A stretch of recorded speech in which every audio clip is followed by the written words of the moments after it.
안녕하세요. 저는 윤정희라고 합니다. 정말 기가 막혔던 제 이야기 좀 들어주세요. 새벽 2시였습니다. 저는 거실에서 혈압약을 챙기고 있었죠. 40년 동안 중환자실에서 일하다 보니 새벽이 가장 편안한 시간이었거든요. 그런데 갑자기 아래층에서 누군가 문을 두드리는 소리가 들렸습니다. 똑똑똑, 똑똑똑. 저는 깜짝 놀랐습니다. 이 시간에 누가 올까요? 혹시 응급 상황인가 싶어 급하게 내려갔죠. 문을 열어보니 1층에 사는 하진이가 있었습니다. 응급 구조과를 휴학하고 카페 알바를 하는 24살 청년이었어요. 선생님, 큰일 났어요. 하진의 얼굴이 새파랗게 질려 있었습니다. 손에는 휴대폰을 꽉 쥐고 있었고요. 무슨 일인데 그래? 내일 아침 요양원 신규 입소자 명단에 윤정혜 선생님 사진이 있어요. 저는 처음엔 뭔 소리인지 몰랐습니다. 요양원이라뇨. 제가 왜 요양원에 가야 하죠? 하진이 휴대폰 화면을 보여주었습니다. 카카오톡 단체 대화방이었어요. 요양원 직원들이 공유하는 내부 방이었죠. 그런데 거기에 제 사진이 있었습니다. 며느리 소영이가 몇 달 전에 어머님 예쁜 증명사진 한 장 뽑아드릴게요라며 찍어준 바로 그 사진이었어요. 당시엔 복지관 봉사자 증명사진용이라고 했는데 말이죠. 저는 가슴이 쿵쿵 뛰었습니다. 40년 동안 수많은 환자를 보살펴왔지만 이런 일은 처음이었어요. 제가 환자가 될 줄이야. 게다가 제 동의도 없이 말입니다. 하진아, 이게 정말 내일 입소 예정자 명단이야? 네, 맞아요. 제가 오늘부터 그 요양원에서 일하기 시작했거든요. 119 대체 인력으로 들어갔는데 직원 오리엔테이션에서 받은 자료예요. 하진이 화면을 스크롤해서 보여주었습니다. 입소 예정일 시, 보호자 정보, 환자 상태까지 다 적혀 있었죠. 보호자는 아들 윤동찬. 바로 제 아들이었습니다. 저는 다리에 힘이 빠지는 걸 느꼈습니다. 40년 동안 환자들의 차트를 봐왔지만 제 이름이 적힌 환자 차트를 보는 건 이번이 처음이었거든요. 게다가 제가 모르는 사이에 만들어진 차트였으니까요. 선생님 괜찮으세요? 하진이 걱정스럽게 물었습니다. 저는 고개를 끄덕였지만 속으론 온갖 생각이 들었어요. 아들과 며느리가 왜 이런 일을 꾸몄을까? 제가 정말 치매에 걸린 걸까? 아니면 다른 이유가 있을까? 그런데 이상했습니다. 저는 매일 복지관에 나가서 혈압 측정 봉사를 하고 있었거든요. 어제도 했고 그제도 했습니다. 혈압약도 빼먹지 않고 챙겨 먹고 걸음수도 앱에 기록하고 있었죠. 치매 환자가 이런 일을 규칙적으로 할 수 있을까요? 하진아, 고마워. 이런 걸 알려줘서. 선생님, 정말 요양원에 들어가실 거예요?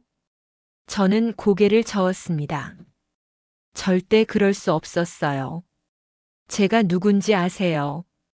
40년 동안 중환자실에서 생과 사의 경계에 있는 환자들을 돌봐온 간호사입니다. 위기 상황에서 포기하는 법을 배운 적이 없어요. 그럴 리 없어.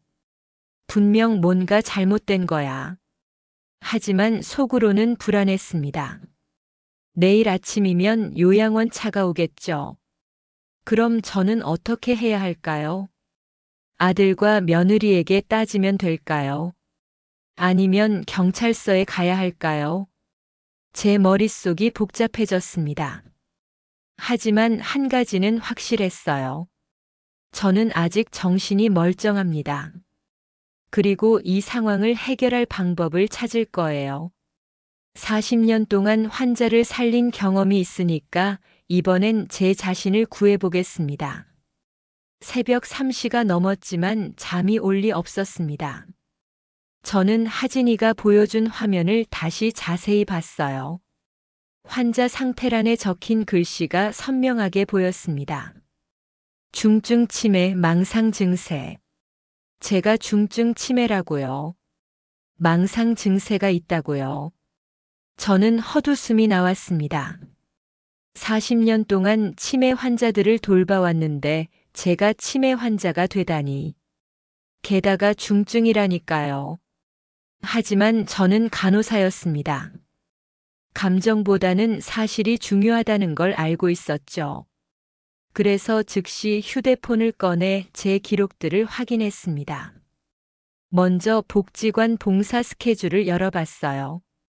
최근 3개월 동안 빠진 날이 단 하루도 없었습니다. 매주 월요일, 수요일, 금요일 오전 10시부터 12시까지 혈압 측정 봉사. 정확히 지켜왔죠. 다음은 건강관리 앱이었습니다.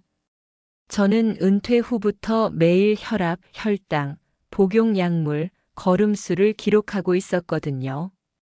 간호사 시절부터 기록하는 습관이 몸에 배어 있었으니까요. 혈압 기록을 봤습니다. 오늘까지 92일 연속으로 기록되어 있었어요. 매일 아침 7시, 저녁 7시. 정확한 시간에 측정하고 기록했습니다. 수치도 모두 정상 범위였고요. 걸음수는 어떨까요? 하루 평균 8,000보씩 걸었습니다. 복지관 왕복, 동네 한 바퀴 산책까지. 규칙적으로 운동하고 있었던 거죠. 복용 약물도 마찬가지였습니다. 혈압약 일정, 오메가3 일정, 종합비타민 일정. 매일 아침 식후 30분에 복용하고 앱에 기록했어요. 빠뜨린 날이 없었습니다. 저는 화면을 보며 생각했습니다. 중증 치매 환자가 이런 일을 할 수 있을까요? 매일 같은 시간에 혈압을 재고 약을 챙겨 먹고 정확히 기록하고 봉사 스케줄을 지킬 수 있을까요? 절대 불가능합니다. 그런데 왜 제가 중증 치매 환자가 되었을까요? 누가 이런 진단을 내렸을까요? 저는 최근에 병원에 간 일이 없었거든요. 마지막으로 간 건 3개월 전 건강검진이었는데 그때도 모든 수치가 정상이었어요. 아, 그러고 보니 한 달 전에 며느리 소영이가 이상한 말을 했었죠. 어머님, MMSE 검사 한번 받아보세요. 나이 드시면 미리미리 체크하는 게 좋대요. MMSE는 치매 선별 검사입니다. 저도 간호사 시절에 환자들한테 많이 시행해봤죠. 그런데 왜 갑자기 그런 검사를 받으라고 했을까요? 또 생각해보니 아들 동찬이도 최근에 이상한 행동을 했었어요. 엄마, 인감도장이랑 서류 좀 하루만 빌려주세요. 사업자 등록할 일이 있어서요. 그때는 별 생각 없이 빌려줬습니다.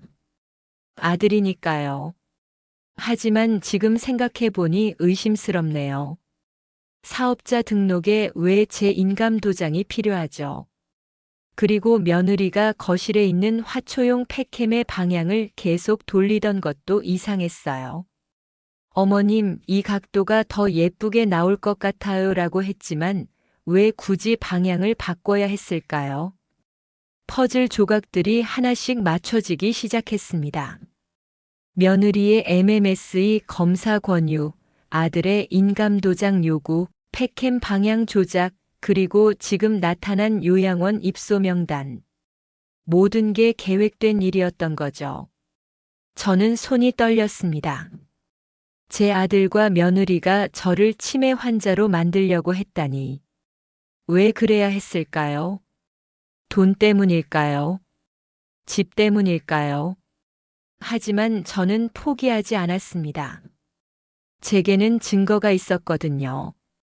92일 동안의 건강 기록, 3개월 동안의 봉사 출석, 정확한 약물 복용 기록. 이 모든 데이터가 저는 치매가 아니라는 걸 증명해주고 있었습니다. 간호사는 기록으로 말합니다. 그리고 지금 제 기록들이 저를 변호하고 있었어요. 새벽 4시 저는 커피를 한 잔 내렸습니다. 머리를 맑게 해야 했거든요. 40년 동안 응급 상황에서 일해온 경험이 필요한 때였습니다. 하진이가 보여준 요양원 명단을 다시 자세히 봤어요. 거기에는 소견서를 발급한 병원 이름도 적혀 있었습니다. 세봄정신건강의학과 의원. 저는 이 병원을 들어본 적이 없었어요. 그런데 이 병원 이름이 왠지 익숙했습니다. 어디서 들었을까요? 저는 머리를 쥐어짰어요. 그러다 문득 떠올랐습니다. 동기 미선이가 몇 달 전에 한 말이었어요. 정희야, 우리 후배 하나가 세봄정신건강의학과로 이직했대. 야간 근무 없어서 좋다더라고. 바로 그 병원이었습니다. 미선의 후배가 일하는 곳. 우연의 일치일까요? 아니면 계획된 일일까요? 저는 최근 몇 달을 되돌아봤습니다. 며느리 소영이가 유독 제게 관심을 많이 보였어요. 그 전까지는 명절에나 한 번씩 얼굴 보는 사이였는데 말이죠. 어머님, 요즘 건강은 어떠세요? 어머님, 약은 잘 드시고 계세요? 어머님, 혹시 깜빡하는 일 없으세요? 그때는 효심이 늘었나 보다 했습니다. 하지만 지금 생각해 보니 모두 치매 증상을 체크하는 질문들이었어요. 간호사였던 제가 어떻게 몰랐을까요? 그리고 일주일 전에는 이런 일도 있었습니다. 소영이가 갑자기 제 방에 들어왔어요. 어머님, 혹시 통장이나 도장 어디에 보관하시는지 알려주실래요? 혹시 잃어버리시면 안 되잖아요. 그때 저는 아직 정신 멀쩡하다며 웃었습니다. 하지만 지금 보니 그것도 계획의 일부였네요. 제 재산 상황을 파악하려는 거였죠. 더 소름 끼치는 건 며느리가 거실 폐캠을 조작한 일이었습니다. 저는 화초에 물을 언제 줬는지 확인하려고 저가형 폐캠을 설치해뒀거든요. 거실 전체가 보이는 각도로 말이죠. 그런데 며느리가 어머님, 이 각도가 더 예쁠 것 같아요 라며 카메라를 돌렸습니다. 서재 쪽이 보이지 않는 각도로요. 지금 생각해보니 서재에서 제 서류를 뒤지려고 했던 것 같아요. 아, 맞다. 그날 밤에 이상한 소리를 들었었거든요. 뭔가 바스락거리는 소리가 아래층에서 났어요. 그때는 하진이가 뭔가 하나 보다 했는데 지금 보니 소영이가 제 서류를 뒤지고 있었던 것 같습니다. 퍼즐이 완성되어 갔습니다. 며느리의 관심, 병원 선택, 폐캠 조작, 서류 수색. 모든 게 계획되어 있었던 거죠. 그런데 왜 이런 일을 꾸몄을까요? 저는 아들 동찬이의 최근 상황을 떠올렸습니다. 몇 개월 전에 주식 투자에 실패했다고 했어요. 빚이 많이 생겼다더군요. 엄마 죄송해요. 조금만 도와주세요. 그때 저는 1,000만 원을 빌려줬습니다. 하지만 그걸로 부족했나 보네요. 이번엔 아예 제 전 재산을 노리고 있는 거군요. 제 재산은 이 3층 상가주택뿐입니다. 1층은 임대를 주고 2층과 3층에서 저 혼자 살고 있어요. 현재 시세로는 한 10억 정도 될 거예요. 아들 입장에서는 큰 돈이죠. 저를 요양원에 보내고 성년 후견인이 되면 제 재산을 자유롭게 처분할 수 있을 테니까요. 하지만 저는 호락호락한 사람이 아닙니다. 40년 동안 중환자실에서 생사의 갈림길에 선 환자들을 돌봐왔거든요. 위기 상황에서 포기하는 법을 배운 적이 없어요. 이번에는 제가 환자가 되었지만 스스로를 치료할 방법을 찾을 겁니다. 제게는 증거가 있고 기록이 있고 경험이 있으니까요. 새벽 5시가 되었습니다. 곧 해가 뜰 거예요. 그리고 요양원에서 차가 올 시간도 얼마 남지 않았습니다. 저는 결정했습니다. 도망가겠어요. 그리고 반격하겠습니다. 새벽 5시 30분, 저는 평소보다 일찍 움직였습니다. 40년 동안 응급 상황에 대비해온 습관 덕분에 미리 준비해둔 게 있었거든요. 침실 옷장 맨 윗칸에 있는 코드블루 가방을 꺼냈습니다. 간호사 시절부터 비상시를 대비해 준비해둔 가방이었어요. 등기권리증 사본, 통장 사본, 응급현금 100만 원, 의료기록 사본, 휴대용 혈압계까지 들어있었습니다. 가방을 확인하면서 저는 안도했습니다. 아들이 인감 도장을 빌려갔지만 인감 대신 쓸 수 있는 본인 서명 사실 확인 서용 도장은 따로 보관하고 있었거든요. 간호사는 항상 플랜 B를 준비해 두니까요. 그때 아래층에서 소리가 났습니다.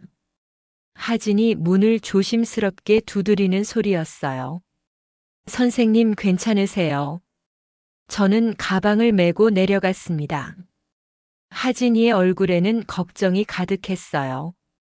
선생님, 요양원 차가 8시에 온대요. 직원들이 단톡방에서 얘기하더라고요. 고마워, 하진아. 그럼 우리 여기서 나가자. 어디로 가실 거예요? 일단 미선이 집으로 가볼까? 내 동기인데 도움을 받을 수 있을 거야. 하진이는 고개를 끄덕였습니다. 저도 같이 갈게요. 선생님 혼자 두면 안 될 것 같아요. 저는 고마웠습니다. 이런 상황에서 도움을 주는 사람이 있다는 게 얼마나 다행인지 모르겠어요. 현관으로 나가면 2층에 사는 아들 동찬이에게 들킬 수 있었습니다. 그래서 저는 다른 길을 택했어요. 건물 뒤편에 있는 비상계단으로 나가는 거였죠. 하진아, 이쪽으로 와. 선생님 괜찮으세요? 계단이 좀 가파른데요. 나 간호사야. 이 정도는 문제 없어. 저는 72살이지만 아직 건강했습니다. 매일 8,000보씩 걸었으니까요. 비상계단 정도는 거뜬했어요. 밖으로 나오니 새벽 공기가 차갑게 느껴졌습니다. 하지만 제 마음은 오히려 후련했어요.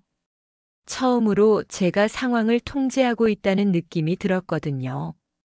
택시를 잡아서 미선이 집으로 갔습니다. 미선이는 저와 40년 동안 함께 일한 동기였어요. 같은 병원에서 수간호사까지 함께 했죠. 서로의 성격을 너무 잘 아는 사이였습니다. 미선아, 나야. 문 좀 열어줘. 정희야? 이 시간에 웬일이야? 문을 열어준 미선이는 제 차림새를 보더니 심상치 않다는 걸 눈치챘어요. 무슨 일이야? 가방까지 메고. 저는 상황을 설명했습니다. 요양원 입소 명단, 치매 진단서, 아들과 며느리의 계획까지 모든 걸요. 미선이는 들으면서 점점 얼굴이 굳어졌습니다. 이런 미친 소리가 어디 있어? 너를 치매 환자로 만들다니. 미선아, 소견서를 누가 썼는지부터 확인해보자. 세봄정신건강의학과라는 데야. 아, 거기 우리 후배 정미가 이직한 곳이야. 내가 연락해볼게. 미선이는 즉시 전화를 걸었습니다.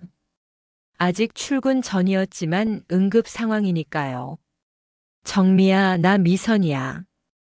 혹시 그쪽에서 윤정희라는 환자 차트 본 적 있어? 전화 너머로 정미의 목소리가 들렸습니다. 윤정희요? 아, 그분 차트 이상하더라고요. 본인은 안 오시고 보호자만 와서 진술로만 진단서 끊었거든요. 원래 그렇게 하는 거예요? 미선이와 저는 눈빛을 주고받았습니다. 역시 그랬구나. 저는 한 번도 그 병원에 가본 적이 없었어요. 정미야, 그 진단서 정식 절차로 발급된 거야? 글쎄요. 의사 선생님이 보호자 진술만 듣고 간이 평가로 했다고 하더라고요. 좀 이상하긴 했어요. 저희는 결정적인 단서를 잡았습니다. 허위로 발급된 진단서라는 거죠. 정희야, 이제 어떻게 할 거야? 일단 내 재산부터 보호해야겠어. 은행에 가서 지급정지 신청하고 인감분실 신고도 해야겠고, 그리고 변호사도 찾아야겠네. 내가 아는 사람 있어. 미선이는 젊은 변호사 한 명을 소개해 줬습니다. 공익 사건을 많이 맡는다고 했어요. 저는 비로소 희망을 느꼈습니다. 혼자가 아니라는 걸 깨달았거든요. 40년 동안 쌓아온 인맥들이 저를 도와주고 있었어요. 이제 본격적인 반격이 시작될 때였습니다. 오전 9시 미선이가 소개해준 장태섭 변호사 사무실에 도착했습니다. 30대 중반으로 보이는 젊은 변호사였는데 눈빛이 매우 날카로웠어요. 상황을 들어보니 전형적인 재산 가로채기 사건이네요. 요즘 이런 케이스가 많아지고 있어요. 장 변호사는 제가 준비해온 자료들을 꼼꼼히 살펴봤습니다. 건강기록 앱, 복지관 봉사 출석부, 팩캠 영상까지요. 이 정도면 충분히 승산 있습니다. 특히 건강관리 데이터가 아주 강력한 증거가 되겠네요. 저는 안도했습니다.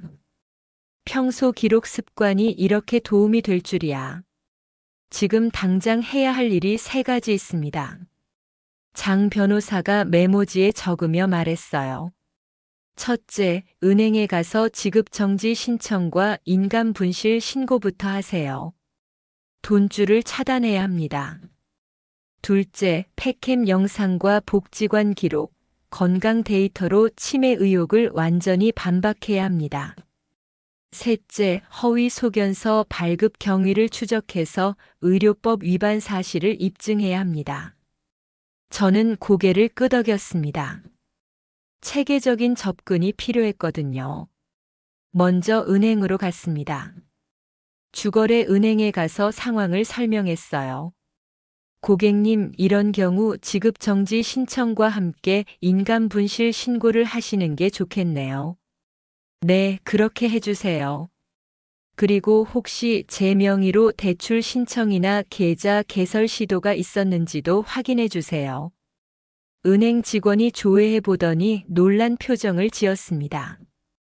고객님, 일주일 전에 담보대출 상담 신청이 들어왔네요.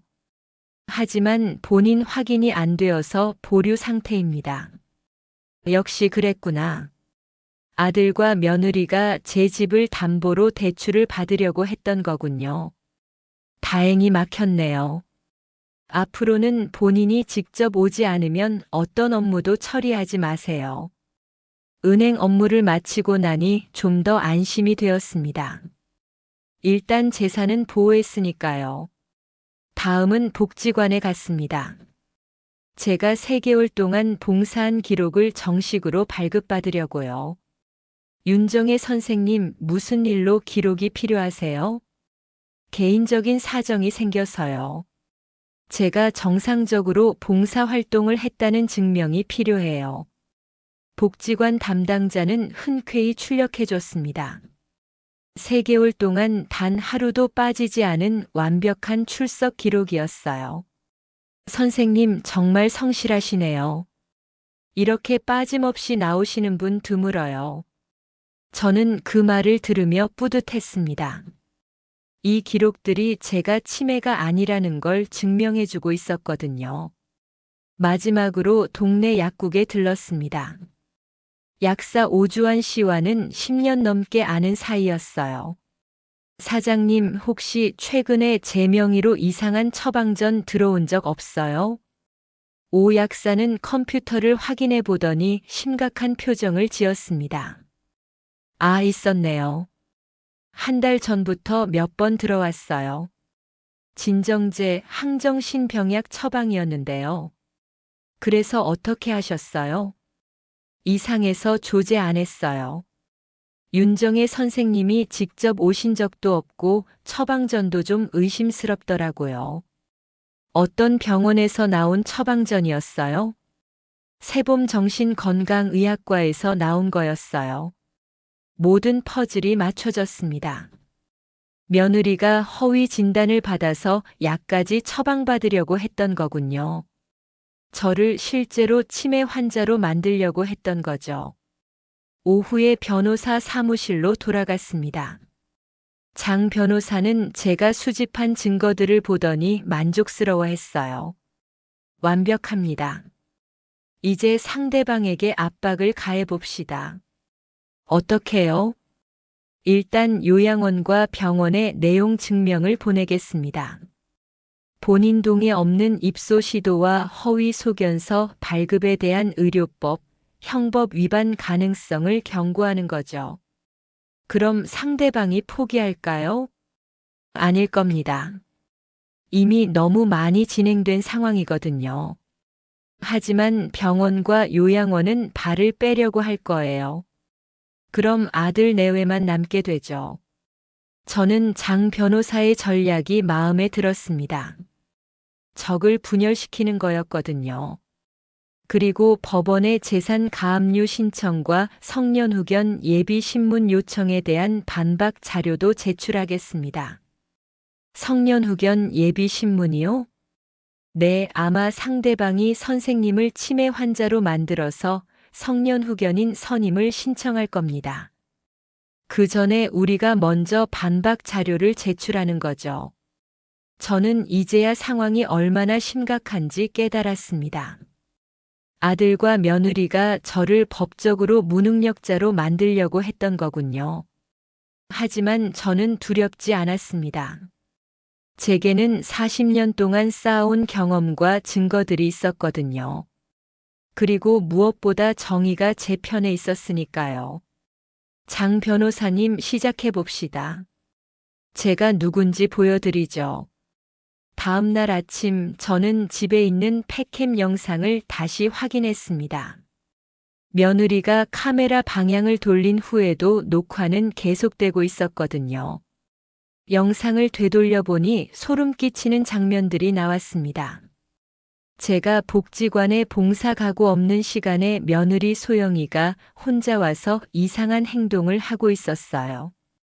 밤 10시경 소영이가 거실에 앉아서 종이에 뭔가를 계속 쓰고 있었습니다. 자세히 보니 제 이름을 연습하고 있는 거였어요. 제 서명을 따라하려고 하고 있었던 거죠. 어머님 글씨체가 좀 특이하네.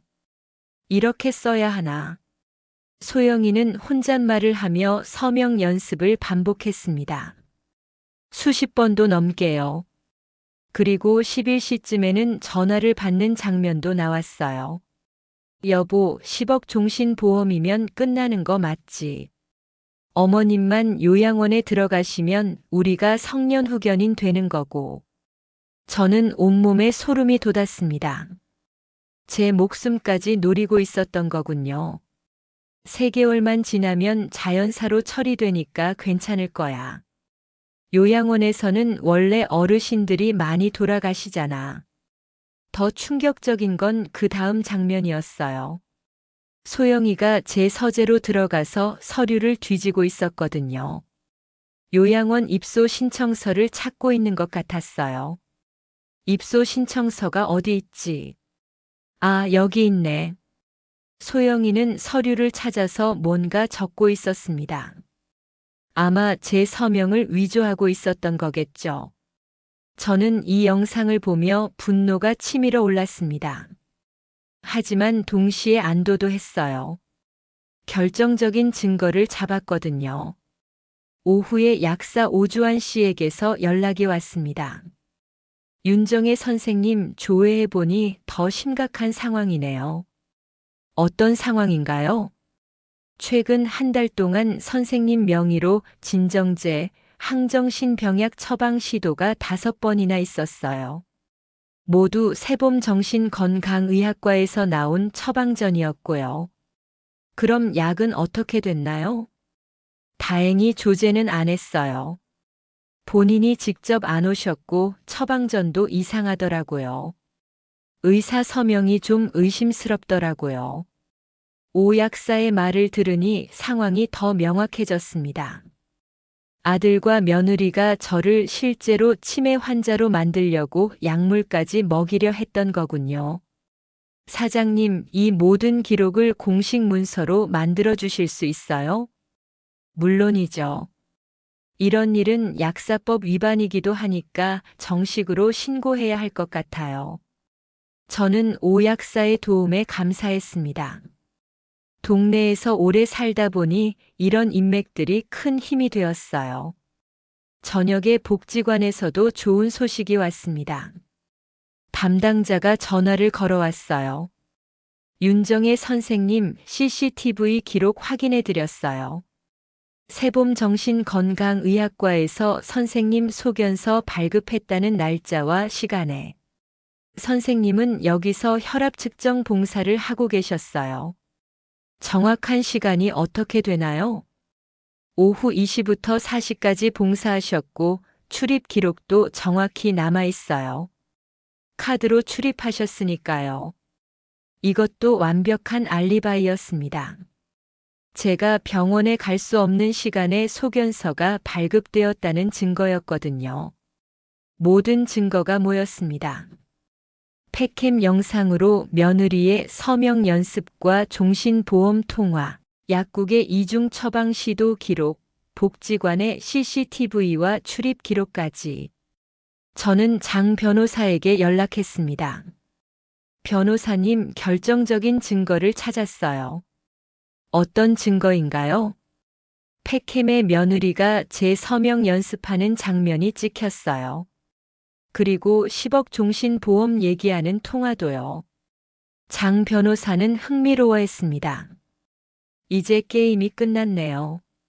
사기, 사문서 위조, 살인 예비 음모까지 추가로 고소할 수 있겠어요. 저는 비로소 승리를 확신했습니다. 40년 동안 간병 기록을 남기는 습관이 이렇게 저를 구해줄 줄이야. 증거는 거짓말하지 않습니다. 그리고 지금 모든 증거가 제 편에 있었어요. 다음 날 오전 장 변호사는 약속대로 내용 증명을 발송했습니다.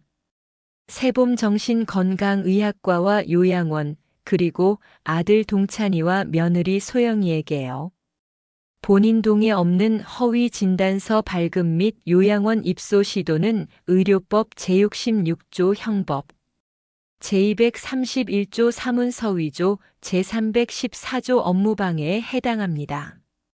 내용 증명에는 법적 근거와 함께 이미 확보한 증거들의 목록도 적혀 있었어요. 팩캠 영상, 복지관 출입 기록, 약국 처방 시도 기록까지요. 반응은 즉시 나타났습니다. 오후 2시쯤 세봄정신건강의학과 원장에게서 전화가 왔어요. 윤정혜 선생님이십니까? 죄송합니다. 저희 병원에서 발급한 소견서에 문제가 있었던 것 같네요. 문제가 있었던 게 아니라 완전히 거짓 서류 아닙니까? 네, 맞습니다. 저희가 내부 조사에 착수했습니다. 해당 의사는 보호자 진술만 듣고 간이 평가로 했다고 하는데 이는 명백한 절차 위반이었습니다. 병원장은 완전히 꼬리를 내리고 있었어요. 소견서는 즉시 취소 처리하겠습니다. 그리고 관련 의사는 징계하겠습니다. 그것만으로는 부족합니다. 이 일로 인한 정신적 피해에 대한 배상도 논의해야 할 것 같은데요. 네, 그 부분은 변호사님과 협의하겠습니다. 요양원에서도 비슷한 반응이 나왔습니다. 오후 3시쯤 요양원 원장이 직접 전화를 걸어왔어요. 윤정혜 선생님, 정말 죄송합니다. 저희가 보호자의 서류만 믿고 입소 준비를 진행했는데 이런 문제가 있을 줄 몰랐습니다.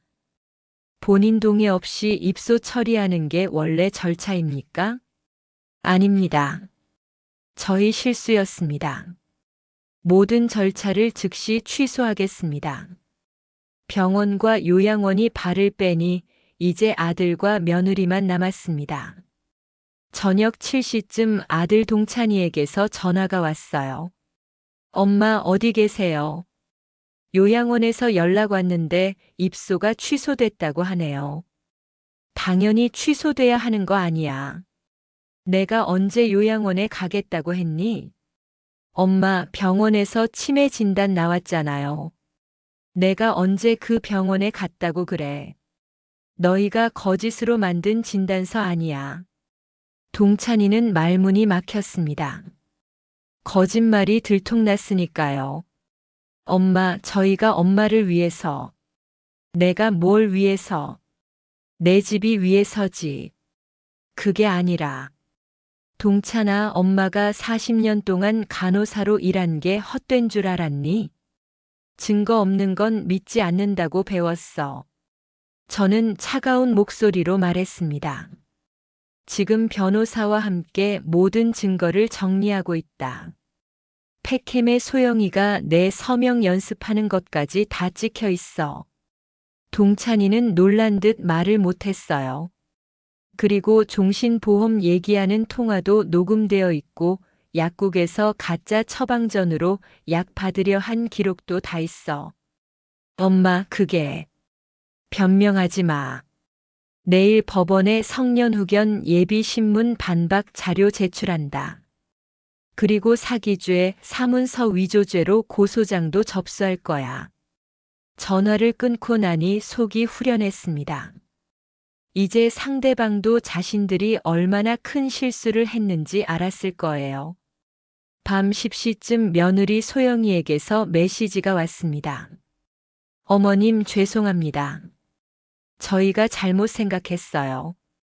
모든 걸 취소하겠습니다. 하지만 이미 늦었습니다. 법적 절차는 이미 시작되었고 증거는 모두 확보되었거든요. 저는 40년 동안 환자들을 돌보며 배운 게 있습니다. 치료는 정확한 진단에서 시작된다는 것이죠. 그리고 지금 제가 내린 진단은 명확했어요. 아들과 며느리는 제 재산을 노린 사기꾼들이었습니다. 그리고 이제 그들이 치료받을 차례였어요. 법원 성년후견 신문 당일이 되었습니다. 아들 동찬이와 며느리 소영이가 제출한 성년후견인 선임 신청에 대한 신문이었어요. 저는 평소보다 일찍 일어나서 단정하게 옷을 입었습니다. 40년 동안 병원에서 입던 흰 블라우스와 검은색 정장을 골랐어요. 간호사로서의 마지막 근무를 하는 기분이었거든요. 법정에 들어서니 아들과 며느리가 변호사와 함께 앉아 있었습니다. 제가 들어가자 둘 다 고개를 돌렸어요. 죄책감 때문인지 눈을 마주치지 못하더군요.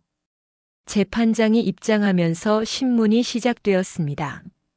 신청인 측에서 피신청인 윤정혜 씨에 대한 성년후견인 선임 사유를 설명해 주시기 바랍니다.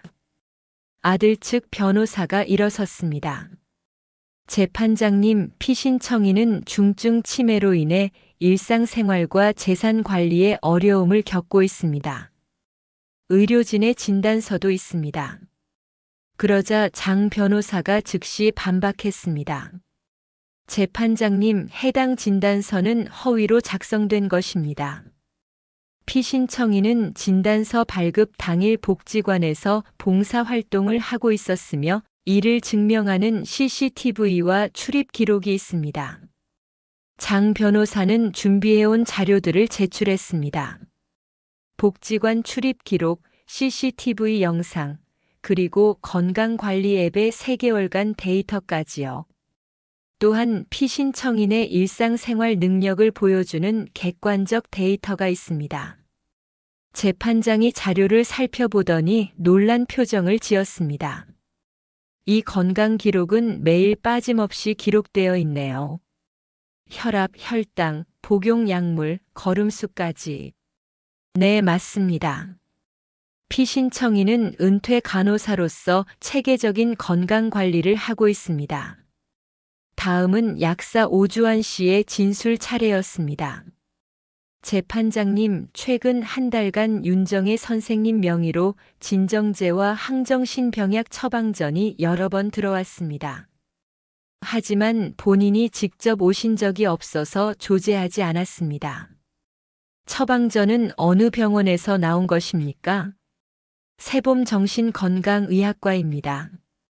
그런데 처방전 자체도 의심스러운 부분이 많았습니다. 재판장의 표정이 점점 심각해졌습니다. 그럼 이제 결정적 증거를 제출하겠습니다. 장 변호사가 팩캠 영상을 재생했습니다. 며느리 소영이가 제 서명을 연습하는 장면과 통화하는 장면이 나왔어요. 10억 종신보험이면 끝나는 거 맞지?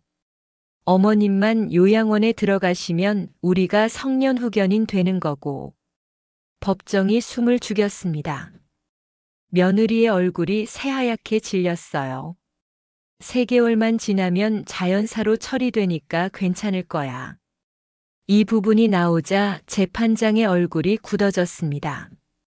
신청인 측에서 이에 대해 해명해 주시기 바랍니다.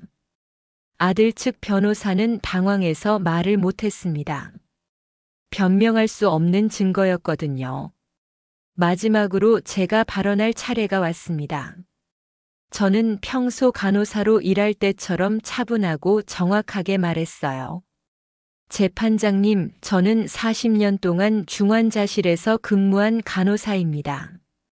저는 가져온 간호 체크리스트를 꺼냈습니다. 제가 환자들에게 항상 말해온 것이 있습니다. 기록 없는 치료는 없다고요. 체크리스트를 보여주며 제 일상을 설명했습니다. 매일 오전 7시, 오후 7시 혈압 측정, 13,080 정상 범위 유지, 혈압약 일정, 오메가3 일정, 종합 비타민 일정, 매일 아침 식후 30분 복용, 주 3회 복지관 봉사, 3개월간 무결석, 1일 평균 걸음수 8,000보, 규칙적 운동. 저는 임상 간호사처럼 정확하고 체계적으로 설명했습니다. 중증 치매 환자가 이런 일상을 유지할 수 있겠습니까? 더욱이 이 모든 것을 매일 기록하고 관리할 수 있겠습니까? 재판장이 고개를 끄덕였습니다. 저는 40년 동안 환자에게 기록 없는 치료는 없다고 가르쳤습니다. 오늘 제 기록이 저를 치료합니다. 법정이 조용해졌습니다. 저는 마지막으로 말했어요. 재판장님, 저는 아직 누군가를 돌볼 수 있는 사람입니다. 돌봄을 받아야 할 사람이 아니에요. 재판장은 잠시 심사숙고한 후 판결을 내렸습니다. 신청인들이 제출한 치매 진단서는 허위로 작성된 것으로 판단되며 피신청인의 일상생활 능력을 보여주는 객관적 증거들이 충분히 제시되었습니다. 따라서 성년후견인 선임 신청을 기각합니다. 법정에서 나오는 저의 발걸음은 가벼웠습니다. 40년 간호사 생활 중 가장 뿌듯한 순간이었어요. 장 변호사는 별도로 사기죄, 사문서 위조죄, 의료법 위반으로 고소장을 접수했습니다. 한 달 후 아들과 며느리는 상속 포기 각서와 접근 금지 합의서에 서명했습니다. 더 이상 저에게 접근하지 않겠다는 약속이었어요.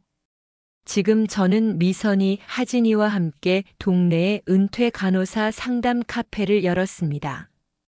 어르신들의 혈압 체크와 복약 상담을 무료로 해드리고 있어요. 가끔 젊은 간호사들이 찾아와서 묻습니다. 선생님, 어떻게 그런 위기를 극복하셨어요? 그럼 저는 항상 같은 대답을 해드려요. 기록하세요. 기록 없는 치료는 없답니다. 그리고 그 기록이 언젠가 여러분을 구할 거예요. 제 이야기가 다른 어르신들에게도 도움이 되었으면 좋겠습니다. 세상에는 저처럼 가족에게 배신당할 뻔한 분들이 많으시거든요. 하지만 포기하지 마세요. 증거가 있고 기록이 있고 정의가 있다면 반드시 이길 수 있습니다. 그것이 40년 간호사가 배운 가장 소중한 교훈입니다.